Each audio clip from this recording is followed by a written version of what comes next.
Hello बच्चों, स्वागत है आज अपने YouTube channel math solution by G sir में। निदान तो कक्षा हेतु मॉड्यूल विद्यार्थी अभ्यास पुस्तिका में आज हम गृहकार पढ़ेंगे अध्याय 1 के वास्तविक संख्या में, जिसमें हमने वस्तुनिष्ठ वाले क्वेश्चनों को हल कर चुके हैं।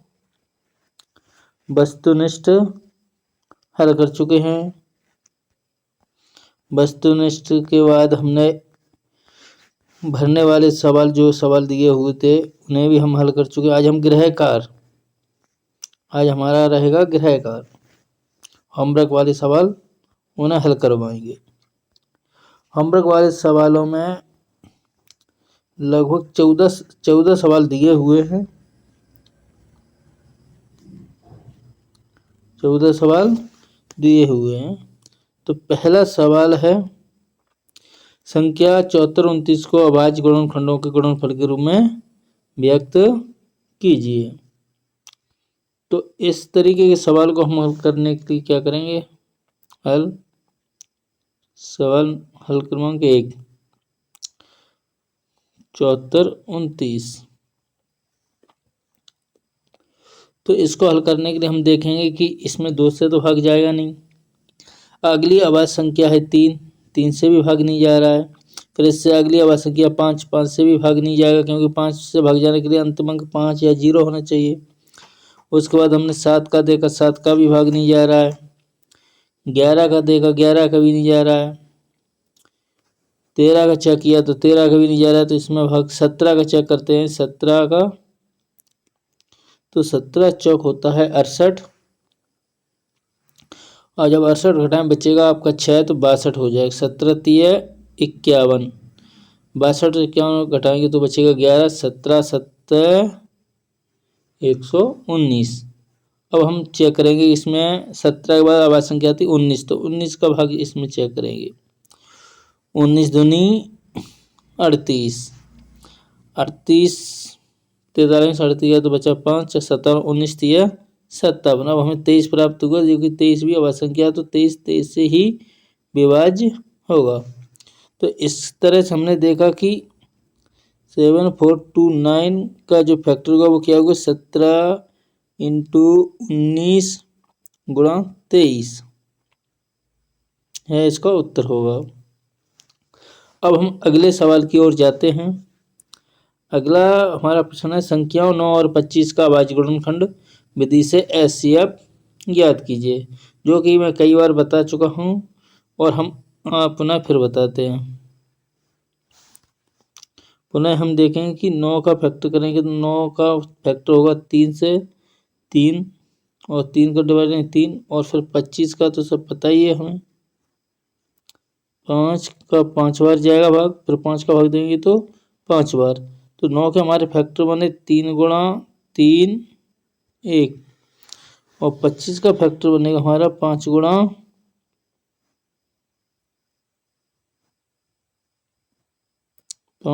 1। तो यहाँ जब हम चेक करते हैं, तो जोड़ी हमारे यहाँ कोई नहीं बन रही है। जोड़ी यहाँ कोई नहीं बनी, न 3 की न 5 की, तो 1 का जोड़ी 1 होगा। इसका HCF कितना होगा? 1। तो हम लिखेंगे HCF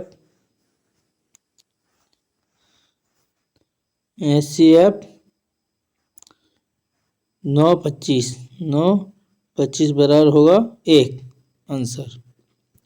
अब अगला सवाल हम देखेंगे। अगला सवाल हमारा, संख्याओं 92 और 510 का HCF ज्ञात कीजिए। तो HCF इसी तरीके से हम करेंगे।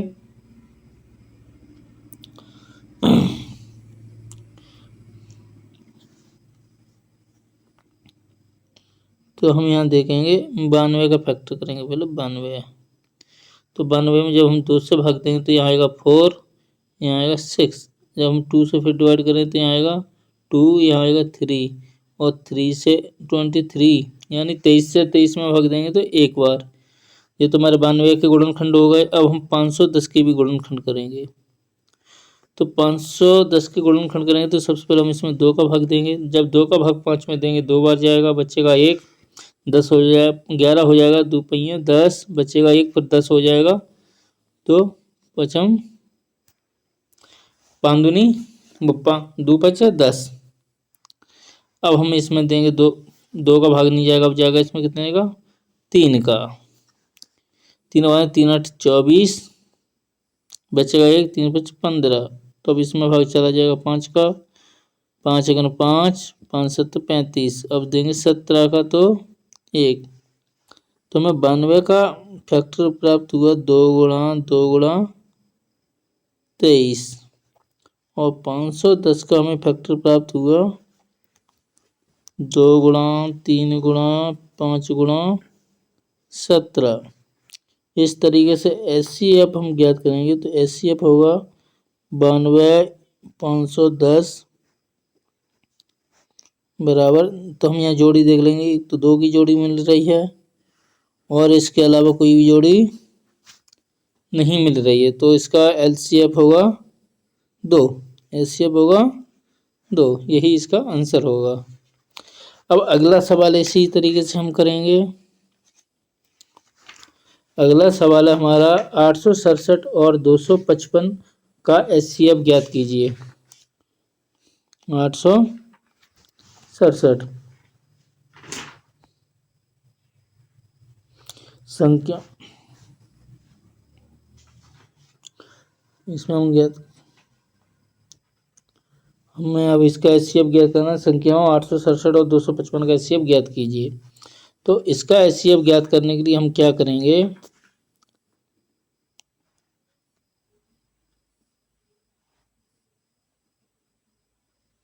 हल, या हम देखेंगे 867 का अलग फैक्टर करेंगे।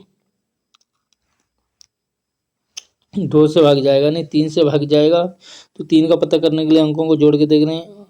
8 6 होगा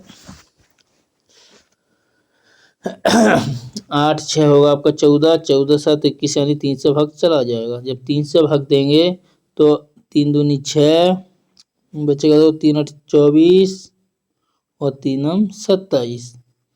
अब 289 17 का बनेगा तो 17 का भाग जाएगा। 17 भाग देंगे 289 में तो 17 बार जाएगा और 17 बार 17 में देंगे तो 1 बार। इसी तरीके से हम चेक करेंगे 255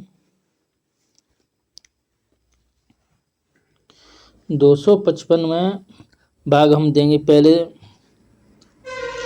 5 का। 255 में 3 का भाग चला जाएगा, क्योंकि 2 5 7 7 5 12, 3 का भाग देंगे तो 3 8 24 बचेगा, 3 5 15, 17 का भाग 5 का भाग देंगे फिर हम इसमें तो 17 बार जाएगा और 17 का भाग देंगे तो 1 बार। तो इस तरीके से हम देखेंगे कि 867 का जो फैक्टर होगा वो होगा 3×17×17 और 255 का फैक्टर हुए यानी गुणनखंड हुए वो हुए 3×5×17।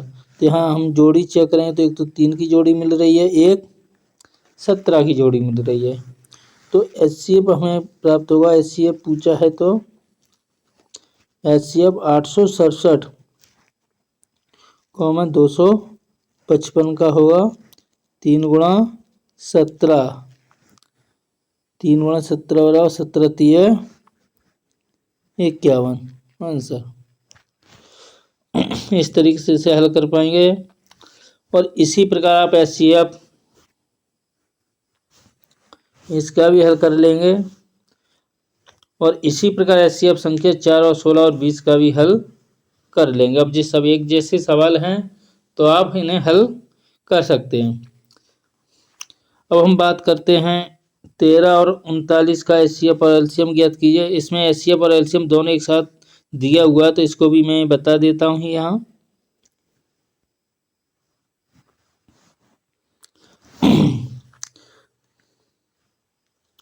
तो 13 का फैक्टर होगा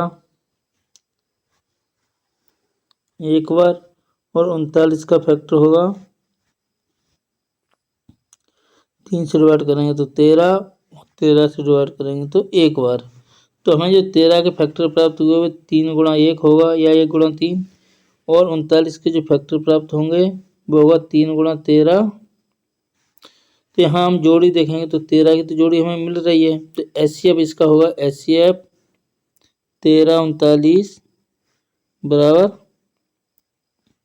13 और एलसीएम निकालना हो तो एलसीएम के लिए जो कॉमन मिल रहा है उसे तो हम पहले लिख ही लेंगे। जोड़ी मिल रही, जोड़ी के अलावा जो भी बचेगा उसे भी हम लिख लेंगे।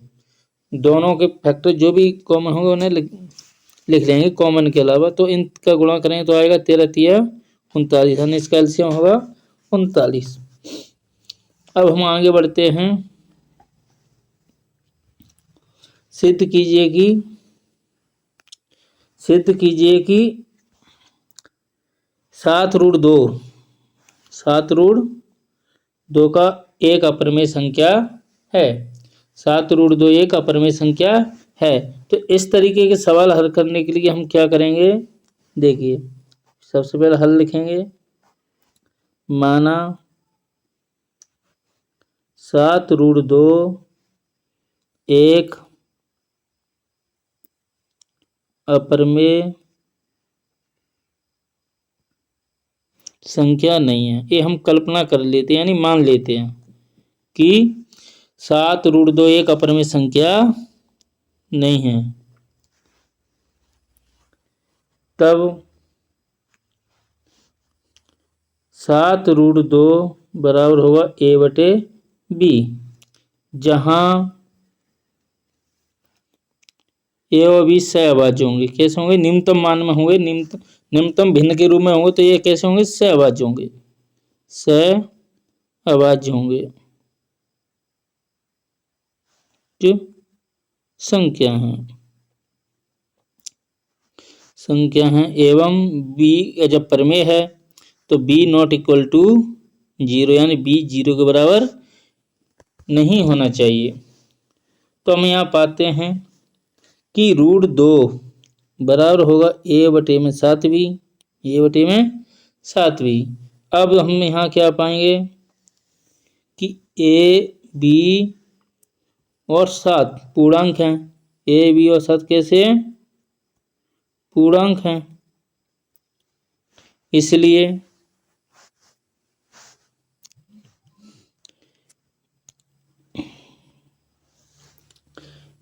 क्या हुआ, इसलिए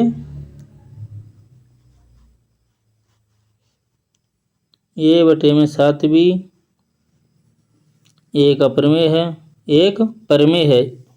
क्या होगा, परिमेय संख्या होगी। परंतु √2 अपरिमेय है, √2 अपरिमेय संख्या होगी।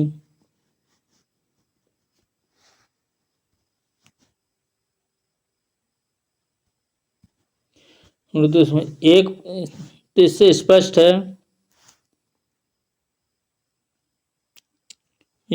है कि अपरिमेय संख्या बराबर अपरिमेय संख्या, परिमेय संख्या जो कि सत्य नहीं है, जो कि सत्य नहीं हो सकता है, जो कि सत्य नहीं हो सकता है, कि परिमेय और अपरिमेय कभी भी बराबर संख्या नहीं हो सकती है। इसलिए 7√2 एक अपरिमेय संख्या है, एक अपरिमेय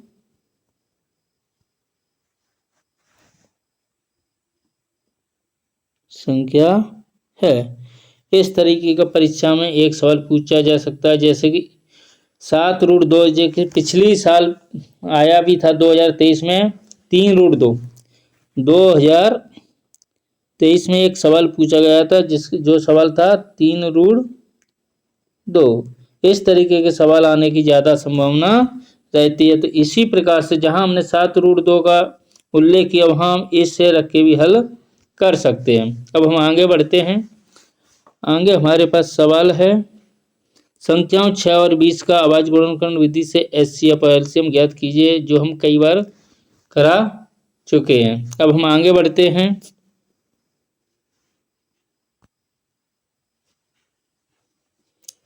तो हम देखते हैं, इसको भी एक बार बता देते हैं कि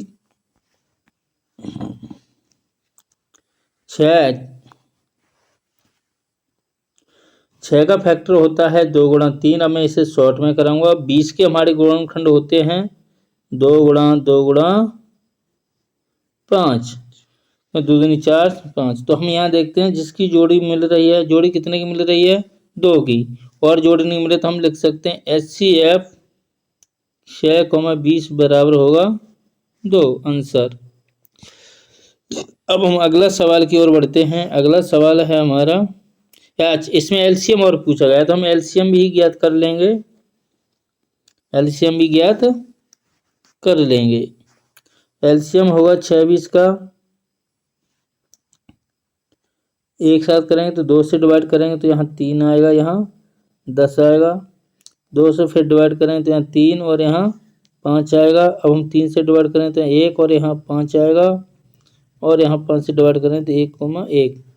तो एलसीएम भी ज्ञात करना है, तो इसमें एलसीएम होगा, एलसीएम 6, 20 का एलसीएम होगा 2 गुणा 2 गुणा 3 गुणा 5 गुणा 5। तो हम यहाँ पाएंगे कि 2 दूनी 4, 4 तिया 12, 12 पहिया 60। इसका एलसीएम होगा 60। अब अगला सवाल है हमारे पास। अगला सवाल है संख्याओं 6, 72 और 120 का अभाज्य गुणनखंड विधि से हल करें। संख्याओं 6, 72 और 120 का अभाज्य गुणनखंड विधि से एचसीएफ और एलसीएम ज्ञात कीजिए। तो सबसे पहले हम इसका फैक्टराइजेशन कर लेते हैं। 6 का फैक्टर 2 से डिवाइड करेंगे 3, तो 3 से डिवाइड करेंगे 1। 72 का फैक्टर होगा, और जब हम 2 से भाग देंगे तो 72 का आधा होगा 36, और जब 36 में 2 का भाग देंगे तो आएगा 18, और 2 का भाग देंगे तो यहाँ आएगा 9, क्योंकि 18 का आधा होता है 9। अब 9 में जाएगा भाग 3 का, तो 3 तरक 9, और 3 का भाग 3 में देंगे 1। इसी प्रकार हम देखेंगे कि 120 में 2 का भाग देंगे तो यहाँ आएगा 60, 2 का भाग देंगे तो यहाँ आएगा 30, और यहाँ 2 का भाग देंगे तो 15, यहाँ 3 का भाग देंगे तो 5, और 5 का भाग 5 में देंगे 1 बार। तो हमें फैक्टर इसके प्राप्त हुए हैं। 6 का जो फैक्टर प्राप्त हुआ है वो क्या हुआ है? 2 गुणा 3। 72 के फैक्टर में प्राप्त हुए हैं 2 गुणा 2 गुणा 2 गुणा 3 गुणा 3, और 120 का जो हमें फैक्टर प्राप्त हुआ वो हुआ है 2 गुणा 2 गुणा 2 गुणा 3 गुणा 5। तो एचसीएफ जब हमें निकालना होगा, एचसीएफ निकालना है 6, 72, 120। तो इसमें हम जोड़ी मिलाएंगे कि जोड़ी कितने की मिल रही है। एक बार 2 की मिल रही है, एक बार 3 की मिल रही है, यानी 2 गुणा 3 की मिल रही है। तो इसका एचसीएफ कितना होगा? 6। जब हमें इसका एलसीएम देखना होगा तो जो जोड़ी मिल रही थी 2 गुणा 3, उसे तो हम लिखेंगे, इसके अलावा जो बचे उन्हें भी लिख देंगे। तो यहाँ ए भी, इनको भी लिख देंगे 2 गुणा 2, और बचा हमारा 3 और 5, इसको भी लिख देंगे 3 गुणा 5। तो अब हम इसका मल्टीप्लाई कर लेंगे, मल्टीप्लाई आएगा 3 6, 6 दूनी 12, 12 दूनी 24, 24 तिया 72, 72 पहिया 360। इसका उत्तर होगा 360। तो इसी तरह से इस सवाल को भी हल कर लेंगे, और हम इसे आगे बढ़ते हैं।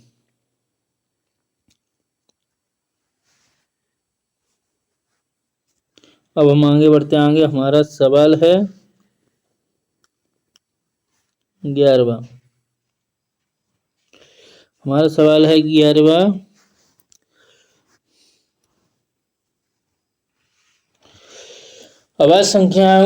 अभाज्य गुणनखंड विधि द्वारा पूर्णांक 12, 15 और 21 के एचसीएफ और एलसीएम ज्ञात कीजिए। जो हम आगे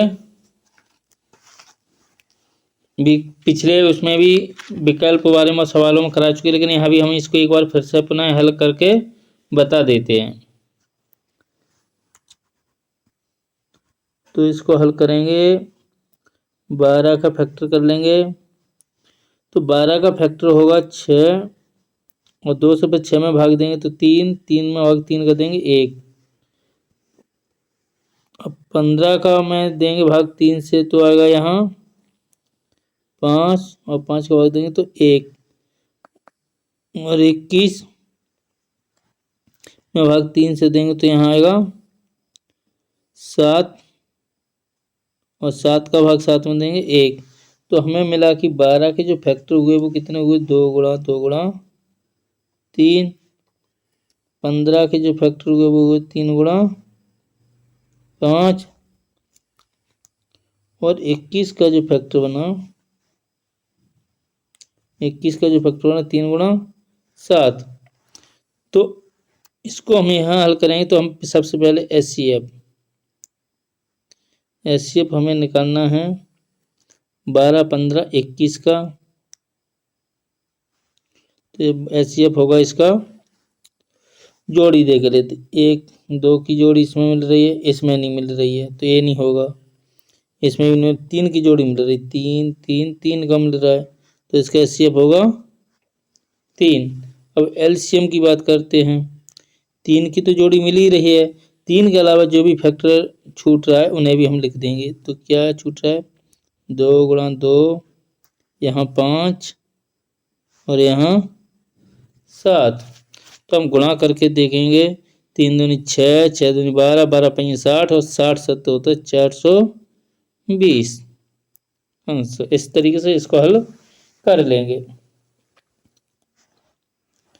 अब 13वां सवाल है,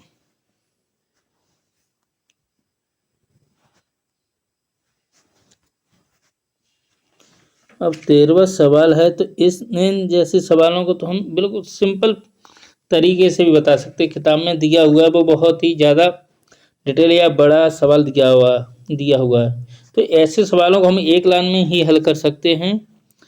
2 नंबर का अगर ये सवाल पूछा जाए तो हम क्या करेंगे, 5√3।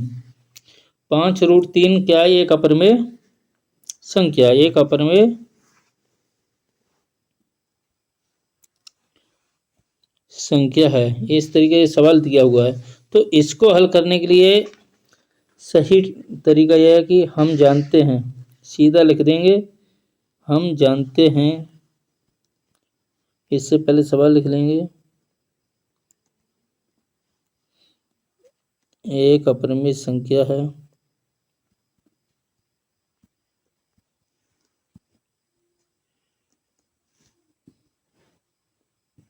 क्योंकि हम जानते हैं कि एक परिमेय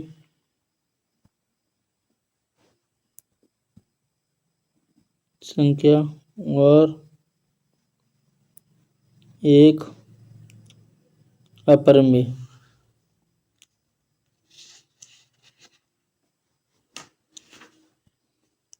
संख्या का योग या अंतर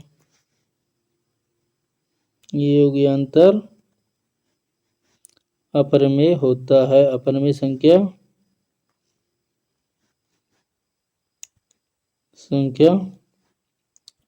होता है।